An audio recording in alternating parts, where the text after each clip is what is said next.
우리 옆에 있는 분들 한번 격려하십니다. 우리 기도하는 바보가 됩시다. 예, 늘 기도 많이 하시고요. 어떤 진공청소기 외판원이 외딴 농가에 청소기를 팔러 갔습니다. 문을 똑똑똑 두들겼더니 어떤 할머니가 이렇게 나왔습니다. 그래서 이 진공청소기 파는 이 사람이 그냥 단도직입적으로 그냥 할머니, 지금부터 제가 놀라운 것을 보여드리겠습니다. 그러더니 방바닥에다 흙을 갖다 확 갖다 뿌립니다. 할머니, 저하고 내기를 하시죠. 제가 이 진공청소기로 이 흙들을 다 하나도 남김없이 다 빨아당기면 이거 진공청소기 몇 푼 안 하는데 할머니 이거 하나 사주시고, 만약에 제 진공청소기가 이거를 못 빨아들이면 제가 이걸 다 먹어버리겠습니다. 할머니가 이 진공청소기 이 사람을 한참 보더니 부엌에 가더니 큼지막한 숟가락을 하나 가지고 와서 이렇게 얘기합니다. 젊은이 안 됐수. 우리 집에는 아직 전기가 안 들어와. 어여 퍼먹어. 성도님들 진공청소기를 돌리려고 그러면 제일 중요한 게 전기입니다. 그렇죠? 하나님의 백성들이 신앙생활할 때 제일 중요한 게 뭡니까? 지금 갈라디아서에서는 그거를 지금 계속해서 앞에서부터 다룹니다. 갈라디아 교회에는 추측컨대 예배도 있었을 겁니다. 기도도 있었을 것이고 찬송도 있었을 것이고 성도의 교제도 있었습니다. 그랬을 거예요. 교회니까. 그런데 치명적으로 제일 중요한 것을 놓치고 있었습니다. 그게 뭡니까? 그게 복음에 관한 이야기예요. 믿음에 관한 이야기예요. 그거를 다른 것하고 섞어 가지고 있는 거 있잖아요. 그래서 우리 지난 시간에 제가 성경을 찾아달라고 그랬잖아요. 일단 3장 앞 2장 16절 한번 보실래요? 굉장히 중요한 성경 구절이 적혀 있습니다. 다 중요하죠. 다 중요한데 2장 16절, 사람이 의롭게 되는 것은 무엇에서요? 율법의 행위에서 난 것이 아니요 오직 예수 그리스도를 어떻게 해요? 믿음으로 말미암는 줄 아는 고로. 그런 거를 내가 아는 고로. 그래서 우리가 어떻게 합니까? 우리가 그걸 믿는다고 얘기합니다. 우리도 그리스도 예수를 믿나니, 그 이유는 이는 우리가 율법의 어디에서, 행위에서, 이런 말이 자꾸 나옵니다. 율법의 행위에서 아니고 그리스도를 믿음으로써 의롭다함을 얻으려 함이라. 다 같이 읽습니다. 율법의 행위로서는 의롭다함을 얻을 육체가 없느니라. 아멘. 이 갈라디아 교회 왜 이야기를 합니까? 이거 지금 헷갈리고 있는 거예요. 예배도 있고 교제도 있고 커피도 마시고 즐겁고 웃고 하하 구제도 있고 다 있지만 이게 흔들리는 거예요. 율법의 행위로는 구원을 얻을 자가 없는데 율법의 행위로 구원을 얻을 자가 있다는 그 말에 귀를 갖다 대고 솔깃한 거 있잖아요.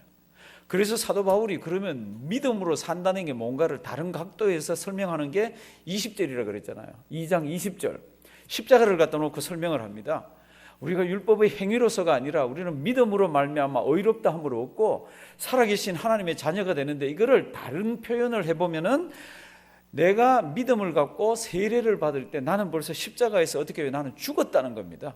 그리고 내가 다시 살았는데 이제는 내 속에 예수 그리스도께서 살기 때문에 내가 육체 가운데서 살고 있지만 내가 사는 게 아니라 나는 죽었고 예수 그리스도가 내 속에 사는 것이, 그게 우리 본질적인 우리의 중요한 거라는 겁니다. 율법의 행위를 지킴으로써 하나님의 사랑을 받거나 행위를 함으로써 구원을 받는 게 아니라, 상을 더 받는 게 아니라, 율법이라는 것은 구원하고 갖다 대할 때는 이건 아무 짝에도 쓸모가 없는 겁니다. 그런데 갈라디아 교회는요, 그거를 이렇게 살짝 받아들이는 거 있잖아요. 참 무서운 얘기예요. 그래서 3장 1절 들어가면 또 사도 바울의 톤이 굉장히 또 높아집니다. 3장 1절 뭐라고 시작을 하죠? 어리석되다. 어리석다라고 무슨 뜻이에요? 원래 뜻은 분별력이 없다는 뜻입니다. 정말로 분별력이 없는 사람들아. 무슨 분별력이요? 복음하고 믿음하고 율법의 행위하고 이거를 구별을 못하는 겁니다. 이 분별력이 없는 사람들아, 이런 뜻이에요. 어리석도다 갈라디아 사람들아, 예수 그리스도께서 십자가에 못 박힌 것이 너희 눈앞에 어떻게 해요? 밝히. 성도 여러분들, 이 말씀이고 우리 눈앞에 십자가에 돌아가신 게 밝히, 이 사람들 다 십자가 받구나, 그런 뜻 아니잖아요. 사도 바울이 지금 믿음 얘기를 하잖아요. 믿음이 어디에서 왔어요? 들음에서 왔잖아요. 그렇죠? 그래서 믿음을 들음으로써 마음속에 생긴 이 믿음이 얼마나 확실한지 예수 그리스도의 십자가는 보지를 못했지만은 그 믿음 하나로 밝히 보는 겁니다. 무엇을요? 예수 그리스도의 십자가 사건을. 그런 밝히예요. 예수 그리스도께서 십자가에 못 박히신 것이 너희 눈앞에 어떻게 해요? 밝히 보이거늘. 지금 이 시력을 갖고 보는 거 아닙니다. 믿음의 눈을 가지고, 들음에서 온 믿음의 눈을 가지고 십자가 사건을 보니까 이게 밝은 거예요. 환한 거예요. 헷갈릴 게 없는 거예요. 그런데 이 갈라디아 사람들은 이걸 헷갈려 가지고 어리석게 놀고 있습니다. 2절 지금부터 한번 보십시오. 퀘스천 마크가 나오는 게 두 개가 있습니다. 두 개가. 근데 이 퀘스천 마크를 갖다 붙이면서 그 퀘스천 마크 속에 답이 들어 있습니다. 이거 무슨 의문문이라 그랬어요? 제가 이런 말 많이 했습니다. 수사 의문문 그랬습니다. 수사 의문문은 그 의문문 자체에 답이 들어 있습니다. 답을 다 알아요. 물으면 그 묻는 거에 답을 들으려고 그러는 게 아니라 물음 속에 답이 있습니다. 2절 내가 너희에게 다만 이것을 알려 하노니 너희가 성령을 받은 것은, 너희가 성령을 받았잖아요. 성령을 받은 것은 율법의 행위로냐 듣고 믿음으로냐. 답을 다 알죠. 율법의 행위로 성령을 받았습니까? 아니면 듣고 믿음으로 성령을 받았습니까? 뭐예요? 듣고 믿음이잖아요. 이걸 다 아는 거예요. 다 아는 거예요. 이 길을 읽으면.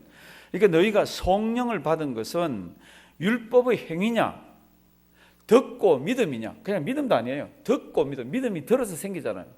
그런데 이 갈라디아 교회는 어리석게도 저주받을 만큼 이렇게 율법의 행위를 붙들고 있습니다. 참 얼마나 답답한 일인지 몰라요. 그래서 이렇게 얘기합니다. 너희 성령 받았지? 네. 성령 받은 것이 율법의 행위로 받은 거냐 아니면 듣고 믿어서 받은 거냐. 답은 대답을 안 해도 답이 들어가 있다 그랬죠. 이 속에 뭐예요? 듣고 믿음으로. 한번 따라 하십니다. 믿음. 우리가 성령을 어떻게 받습니까? 막 열심히 율법을 지키고 열심히 선하게 살고 도덕적으로 살면 하나님이 짜잔 그리고 우리 속에 성령을 내려주시고 그거 아니잖아요. 하나님 믿고 들으면서 생긴 그 믿음을 가지고 하나님 바라보고 그 신앙생활을 하는데 거기에 하나님께서 벌써 믿을 때 성령을 주셨잖아요. 그래서 믿는 사람은 벌써 성령을 받았습니다. 성령을 받은 것이 율법의 행위로부터냐 아니면 듣고 믿음으로부터냐. 그 다음 두 번째가 이제 일단 3절 설명이 또 있습니다. 너희가 이같이 어리석으냐? 성령 받는 거는 율법의 행위가 아니라 뭐예요? 듣고 믿음으로 받는 거 너희 알지 않느냐? 그러니까 3절 너희가 이같이 어리석으냐? 성령으로 시작하였다가 이제는 무엇으로요? 육체로, 육신의 마귀의 생각 가지고 너희가 이렇게 마치려고 하느냐? 4절 너희가 이같이 많은 괴로움을 헛되이 받았느냐? 과연 헛되냐? 이렇게 이야기를 하면서 그 다음 또 큰 질문 두 번째를 합니다. 그게 뭡니까? 5절 너희에게 성령을 주시고 너희 가운데서 능력을 행하시는 이의 일이, 이게 하나로 붙어 있잖아요. 그렇죠? 너희에게 성령을 주시고 하나님이 주셨잖아요. 너희 가운데서 능력을 행하시는 이 하나님이시잖아요. 이게 하나님께서 하시는 일이, 그리고 우리도 그 일에 동참하는 이 일이 율법의 행위에 쓰냐 듣고 믿음에 쓰냐.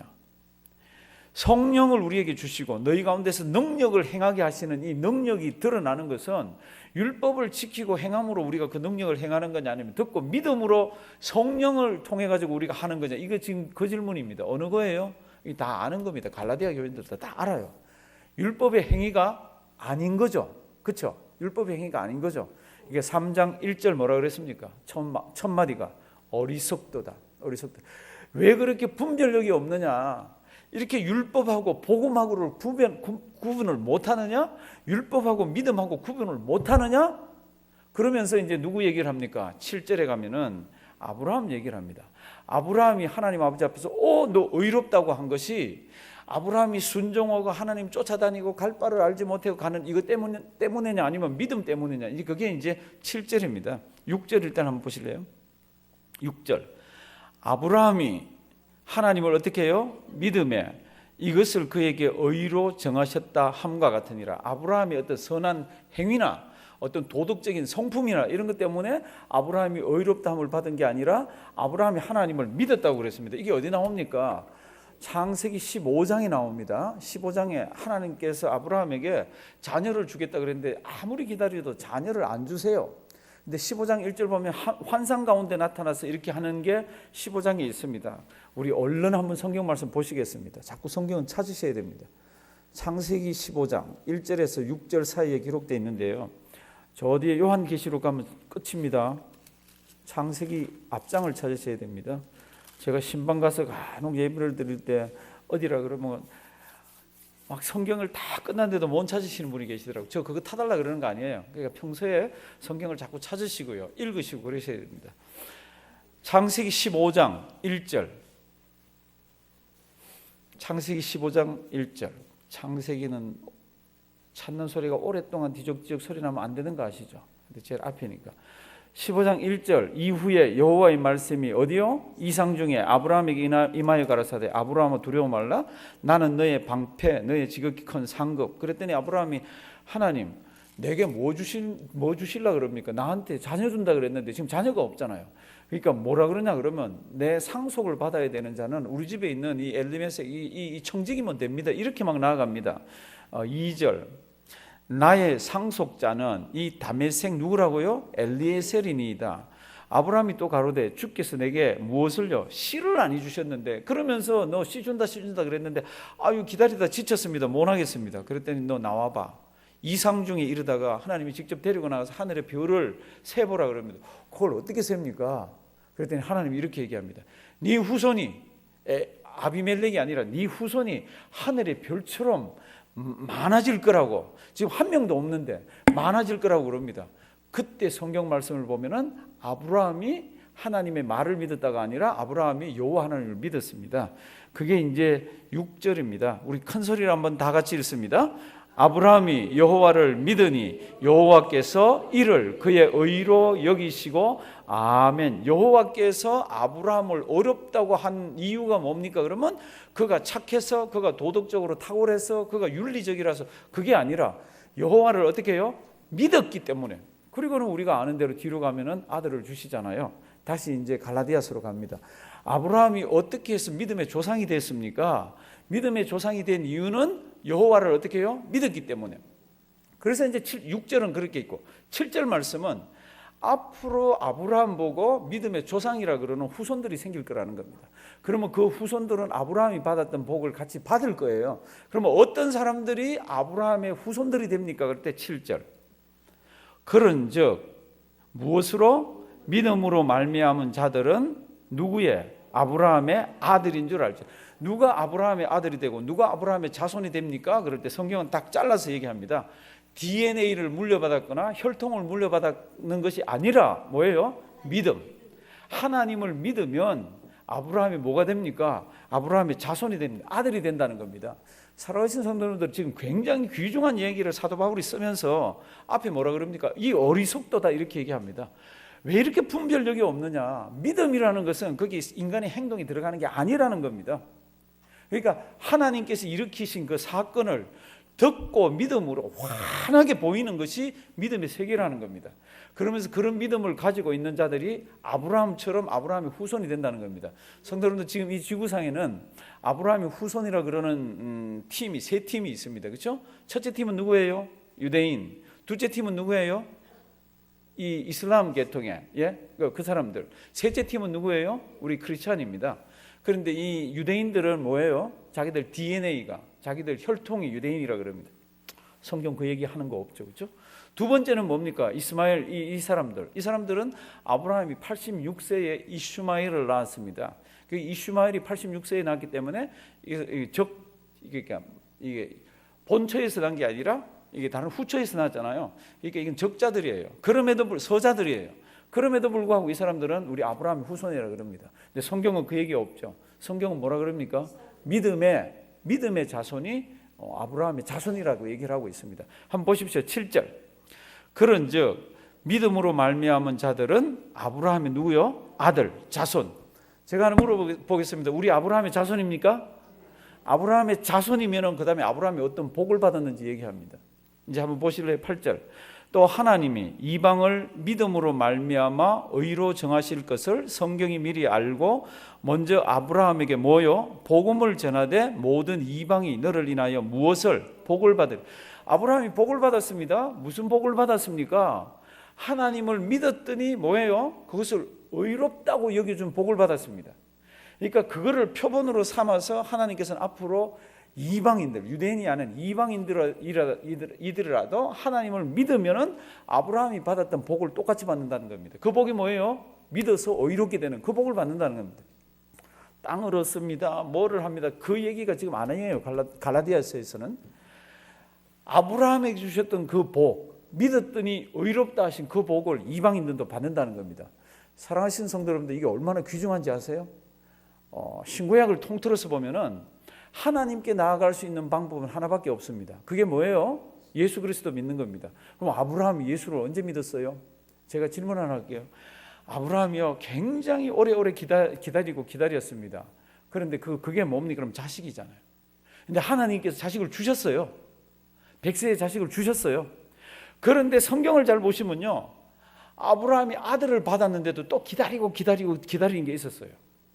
그게 뭔지 아세요? 우리 요한복음 앞에 나올 텐데 우리 요한복음 한번 보시겠습니다. 이 성경 구절은 너무너무 중요합니다.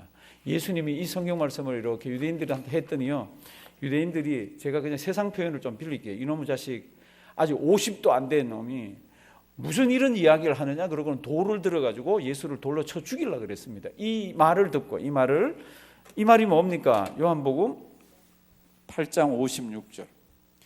제가 아브라함이 아들 기다렸는 거 맞잖아요. 그래, 아들 주셨는데 그리고 나서도 계속해서 기다린 게 있습니다. 그 계속해서 기다린 게 뭡니까? 이분이에요. 너희 조상 아브라함은 나의 때 볼 것을 즐거워하다가 보았답니다. 이거 어떻게 보죠? 여기에 믿음이 들어가는 거죠. 믿음의 눈으로 보니까 멀리 하나님의 뜻이 보입니다. 계획이 보입니다. 그게 뭡니까? 장차 하나님께서 누군가를 보내는 겁니다. 구속주로. 장차 누군가가 오는데 그걸 믿음의 눈으로 이렇게 보니까 그게 너무 즐거운 거 있잖아요. 믿음이 없이는 이걸 못 보잖아요. 그 믿음 가지고 보니까 너희 조상 아브라함은 나의 때, 내가 누구예요? 이거 빨간 글씨로 되어 있습니다. 요한복음 8장 56절은 예수님 말씀이에요. 너희 조상 아브라함은 나의 때 볼 것을 즐거워하다가 보고 어떻게 해요? 기뻐하였느니라. 아브라함 지금 수천 년 전에 죄송합니다.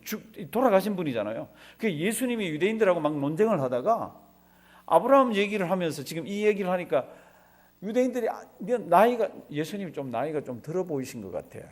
이때가 많이 돼야 33이잖아요. 32, 33. 50도 안 된 게 막 이러면서 돌 들고 막 치려고 그럽니다. 그러니까 조금 얼굴이 좀 이렇게 고생을 많이 하셨던 것 같아요. 하여튼 그 성경 구절은 그렇게 되어 있습니다. 돌로 가지고 쳐 죽이려고 그럴 때 예수님께서 그들을 피해서 가셨어요. 아브라함은요, 자녀만 기다린 게 아니에요. 믿음을 하나님께서 허락하셔가지고 그 믿음을 쥐고 보니까요, 장차 인류의 죄를 짊어질 메시아가 눈에 보이는 거 있잖아요. 그래서 하나님께서 이런 뜻을 가지고 계셔서 최초로 성경에 이방인 가운데서 믿음 있다라고 불러준 자가 아브라함이지 않습니까? 그런데 그가 최초의 믿음을 이방인으로서 불러주셔서 믿음을 가진 이 아브라함이 장차 오실 분을 이렇게 보면서 어떻게 했습니까? 즐거워하다가, 그 다음에요, 믿음의 눈으로 보니 그게 다 보이는 겁니다. 그렇게 해서 기뻐하다가 주님 품에 갔다라고 얘기를 하고 있습니다. 사랑하시는 성도 여러분들, 지금 이 갈라디아 교회에다가 설명하는 게 뭡니까? 너희들 진짜로 어리석다고. 왜 그렇게 분별력이 없냐고. 믿음이라는 것은 그냥 구원받는 데만 필요한 게 아니라 어마어마하게 우리 삶을 다 올가 엮어 매는 것이 믿음이라는 겁니다. 그래서 이제 한번 보십니다. 9절. 믿음이 있는 사람은 아브라함이 받는 복을 받는다 그랬죠. 그렇죠? 그 복이 뭐라 그랬습니까? 그 복이 하나님 믿었더니 그것을 뭐로요? 의로 여기셨다고. 우리는 죄인이에요. 하나님 아버지 앞에 설 수 없는 사람입니다. 그런데 그 큰 복을 받았다는 겁니다. 성도 여러분들, 마태복음에 가면은 베드로가 예수님 도대체 용서를 몇 번 정도까지 하면 되죠? 7번요? 그랬더니 예수님 뭐라 그러죠? 70번씩 7번. 그거 뭐 불가능한 얘기예요. 그리고는 그 다음에 나오는 설명 보셨죠? 10,000달란트 빚진 자가 있었는데 쭉쭉 나오는 거 있잖아요. 그 10,000달란트라는 거는요, 우리 지금 임금으로 계산하거나 돈으로 계산할 수가 없는 액수예요. 그만큼 큰 거를 용서함 받은 사람은 요만한 거 용서 다 해줄 수 있다는 거죠. 근데 그거 안 된다는 거죠. 근데 이제 믿음의 눈으로 지금 이제 아브라함이 받은 복이라는, 여호와 하나님을 믿었더니, 우리는 십자가 사건을 믿었더니 그것을 의로 여겼다는 이 복이라는 거는 커도 이건 측량할 수 없는 크게예요. 하나님이 사람이 되셨다는 것을 우리에게 복 주시기 위해서 사람이 되셨다는 그 어마어마한 사건을 일으켜놓고 이걸 어떻게 믿어요? 그런데 우리에게 믿을 수 있는, 성령님이 우리에게 믿을 수 있는 믿음을 주셨어요. 이거같이 큰 복이 어디 있습니까? 그러니까 그 복을 지금 얘기하고 있는 겁니다.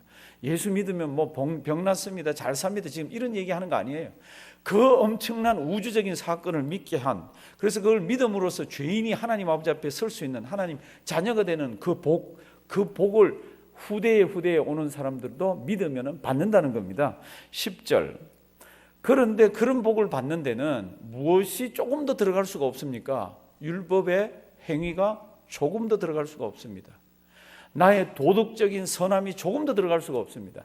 내가 대학 다니거나 아니면 돈을 많이 벌거나 이러면서 뭐 했는 나의 이루어놓은 업적들이 하나도 들어갈 수 없다는 겁니다. 무엇 외에는, 믿음 외에는. 지금 이 갈라디아 교회에 사도 바울이 지금 이 이야기를 지금 피가 토하도록 하고 있는 겁니다. 그러니까 막 어리석도다 이런 얘기도 하잖아요. 바보같이 분별력도 없이 복음하고 율법의 행위도 구별 못하느냐? 막 이렇게 얘기하는 거죠. 그렇죠? 10절 무릇 율법 행위에 속한 자들은 저주 아래 있나니, 이렇게 되어 있습니다. 율법 행위를 가지고 하나님 아버지 앞에 한번 서볼까? 이런 사람들은 뭐요? 저주 아래 있다는 겁니다. 참 무서운 얘기들을 이렇게 합니다. 13절, 12절. 율법은 믿음에서 난 것이 아니라 우리의 선한 행동이나 도덕적인 거나 아니면 율법을 지킴으로 구원받을 수 있다, 아니면 율법을 지킴으로 내가 하나님 아버지 앞에 떳떳하다, 이런 생각들은 절대로 믿음에서 난 게 아니라는 겁니다. 그러면 다시 갈라디아 교회로 가면 갈라디아 교회가 지금 그렇게 하고 있는 거죠. 예수 좋지, 예수도 믿고 할례도 받아야 돼, 하는 구약 한번 봐봐. 구약 하나님의 백성 다 할례 받으라 그랬지. 절기 지켜야 돼. 그 하나님이 딱 정해주신 거야. 뭐 이렇게 나가니까 사람들이 고개를 끄덕끄덕 하면서 구원의 조건으로 받아들입니다. 사도 바울이 뭐라 그러죠? 저주 받을지어다. 사도 바울이 뭐라 그러죠? 어리석도다. 사랑하시는 성도님도 오늘 이 말씀 잘 기억하길 바랍니다. 계속해서 그 이야기예요. 그 이야기입니다. 하나님께서는 우리 전 인생을 살아가는데 무엇 붙들고 살라고 그럽니까? 믿음입니다. 구원도 믿음으로 받고요, 구원받은 백성이 그 다음에 하나님 아버지 앞에 갈 때도 믿음 가지고 서서 생활하다가 가는 겁니다. 성경을 한번 보십시오. 믿음이 없이는 기쁘시게 못하나니 믿음으로 하지 않는 모든 것이 뭐니라? 죄니라. 왜 이런 거를 기록했습니까? 행여나 우리의 행위가 드러날까 봐. 행위로는 아니라는 겁니다. 내가 착한 행동을 한다, 혹시나 한다 치더라도 그건 전부 믿음 속에서 그리스도 안에서 하는 거지, 그리스도의 믿음을 제껴놓고 나의 무엇이 거기 조금 더 들어가서는 안 된다는 겁니다. 오늘도 이 말씀 잘 기억하시고요, 우리 어리석은 자가 되지 않기를 바랍니다. 지금 세상은 점점 악해져 가고 있고 복잡해져 갑니다. 미국은 안전할 줄 알았는데 지금은 전 세계가 안전할 수가 없는 거 아시잖아요. 처음 이 코로나가 탁 터졌을 때 뭐 이렇게 하면 그래도 다 막으리라 뭐 그랬는데 이게 뭐 우리 뜻대로 되나요? 아프리카에도 지금 들어갔고 남미에도 들어갔고 몽골 뭐 5,000km는 어쩌고 해서 막아놔서 안 들어갈 거라 그랬는데 천만에요. 이제는 전 세계가 지금 이제는 다 한바탕 홍역을, 한바탕 아픔을 치러야 되는 시대가 왔습니다. 이렇게 하면서 세계 사람들의 마인드가 어디로 움직여질지는 모르겠어요. 단지 하나, 요한계시록에서 지금 하나님께서 우리에게 앞으로 장차 될 일들을 보여준 그쪽으로 몰려가는 것은 맞습니다. 그런데 어느 사건이 어떻게 되고는 아무도 모릅니다. 그런데 지금 전 세계가 지금 참 이렇게 고통 가운데 있습니다. 그래서 우리는 기도할 뿐이죠. 하나님, 참 고통 가운데 있는 분들 긍휼히 여겨주시고, 하나님 우리들도 이런 고통 안 당했으면 좋겠습니다. 이런 기도들이 있잖아요. 그럼에도 불구하고 믿음의 눈을 가지고 세계를 보면요, 우리 주님 오실 때가 코앞에 왔습니다. 지금 화산 들썩들썩 터질라 그러는 거 아시죠? 땅이 흔들흔들 하는 거 알죠? 요즘은 조그만 거는 기사도 안 나더라고. 이쪽 저쪽에서 얼마나 많이 나는지 모릅니다. 바다는 왜 그렇게 더러워지고, 강은 왜 그렇게 더러워지고, 나라와 나라는 왜 그렇게 싸우려고 그러고, 전부 지금 전 세계가 들썩들썩 하는데, 코로나는 지금 이렇게 되니까 국경들을 닫기도 하고 서로 손가락질 하기도 하고 이런 시대를 살아갑니다. 성경은 이렇게 얘기합니다. 아무리 세상이 그렇게 힘들고 아무리 세상이 그렇게 돌아가더라도 그 가운데서 어떤 자만 살아남습니까? 의인은 무엇으로? 믿음으로. 아무리 난리를 쳐도 하나님 붙드는 자만 하나님께서 함께 하신다고. 특별히 저는 짐승의 표를 유심히 뭔지는 모르겠지만 굉장히 속 상해서 이렇게 봅니다. 왜냐하면 그것이 진짜로 등장했을 때는 우리 없는 게 너무 많습니다. 우리 고기 먹고 싶어도 못 먹고요. 아이들 우유 먹이려고 그래도 못 먹고, 깨끗한 물을 사 먹고 싶어도 사 먹을 수가 없습니다. 왜요? 그 표가 없으면 뭐를 못 한다? 매매를 못 한다. 이거는요, 머릿속에 박아 놓으셔야 돼. 박아 놓으셔야 돼. 우리 주님 오실 때가 돼 가는데 믿음이 참 귀할 때입니다. 우리 갈라디아 교회에 어리석도다 그랬던 그것이 우리 교회를 향해서, 나를 향해서, 우리를 향해서 주님의 질책이 되지 않기를 바랍니다. 지혜로운 믿음의 생활하는 우리가 되기를 주님의 이름으로 부탁드립니다.